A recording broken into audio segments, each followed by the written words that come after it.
Thank you. And with that, I'll call Representative Cushman.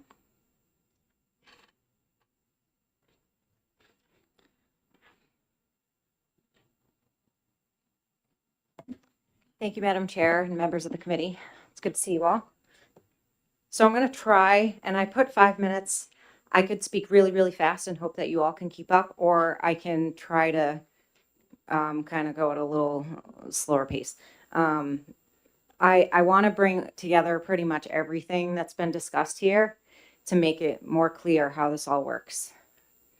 So first we have the issues within DCYF, right? They do their administrative tribunals where they do not provide notice to appear. They hold their little tribunal privately. So they've investigated and they're paid to investigate. Then they're paid to hold the tribunal. Then they're also paid to make the finding. And then they, okay. And the person can never appear to provide evidence against themselves until appeal. You get a letter in the mail saying, you, John Smith, have been found guilty in our hearing of abuse and or neglect. And you have the opportunity to appeal. And that's the first time that you can go there and present evidence of your innocence. Now, this usually follows a interview with a DCYF worker, but that is not due process at all. And so you don't get that notice, the tribunal is not impartial, because basically DCYF is in their own case against you, and then they're making the finding in the case against you. It's like if your judge came and investigated the crime you were committing, and then, dealt your punishment before you ever got to court. So there's the issues there. Then you're put on a list, a nationwide list.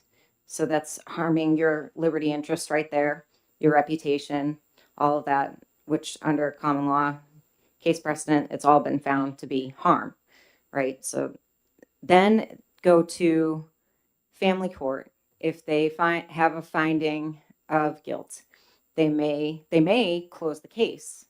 DCYF may say, you abused your child, but we're going to close the case. There is a problem for children, right? Or they may bring an affidavit to petition the court to start that process in family court. And correct, someone had mentioned that it's often hearsay. So they'll write in the affidavit, the neighbor reported this, that, and the other thing. And that's not a true affidavit. So they'll get you in there. And so the issues in the court are also, there's no impartiality. So first of all, to have equity, your accuser needs to have a consequence for falsely accusing you knowingly. So where we have a situation where a mandated reporter has no consequence for making an accusation against you, and and then it can be weaponized by, one or the other spouse in a divorce, and there is no consequence. So like in criminal filings, like if you file a police report or an affidavit to a court about a police, you're subject to perjury, and you're subject to the crime of filing a false police report. That's where you get equity in criminal proceedings. That's missing from the DCYF issue. So then you get into the court, and everyone in the court, from DCYF to the guardian ad litems, not all of them, but some of them, any psychiatrists, psychologists, physicians that are ordered to provide services to the parent or the child, the referees or magistrates, because they're not judges in there, by the payment structure that comes from the federal government that pays them. They are not acting judges in family court. They are magistrates. They're not court officers. That's why there's no perjury. And so all of those people are getting paid by the same federal programs. So there's no impartiality. The court is incentivized to bring in as many cases as they can and to prolong them and drag them out as long as they can and issue orders. And a lot of them know their friends in the court. They're friends with the visitation center owners. They have their favorite GALs. It is a very perverse system of justice. This is limited in a criminal court because you don't have this opportunity for federal contracting to chase after federal funds. So up until the 1970s, child abuse and neglect cases were dealt with in criminal court. And it wasn't until I think the late 80s and early 90s that DCYF came into the picture. We've got all these hands in the pot. It is turning justice on its head. And there was some discussion about we need more middle management. I think it's not the middle management that we need. Middle management are the ones who know about the funding incentives. And I've talked to DCYF caseworkers who are whistleblowers who say it's not the head who comes in and tries to fix things. And it's not the people on the ground, for the most part, who are carrying out the day-to-day casework, but the middle management that is looking for the funding. So I believe that the solution is to put the family court was created to like mix all of these civil, criminal, and equity cases. And it doesn't work that way because there's a different way to handle all of those under common law. And they came in and said, forget what the jurisprudence system has declared to be right over, hundreds and hundreds of years of, case findings and court rulings, plus the principles of law. We're going to write it in statute and mix them all together. And this is how the court's going to move. So it's just really not the way that it's supposed to work. And it's so complicated when really law is supposed to be very simple. And it is if you parse all of those pieces out separately. So if a divorce if you're having a divorce, that would be an equity because you're dividing up property. And they got rid of equity courts a couple decades ago, but that would be straight equity. If there's a component of domestic violence, then one of the divorcees goes and files a police report or an affidavit to the court to confer jurisdiction. And then abuse and neglect is also criminal. Then if they have civil claims, they can pursue that in civil court.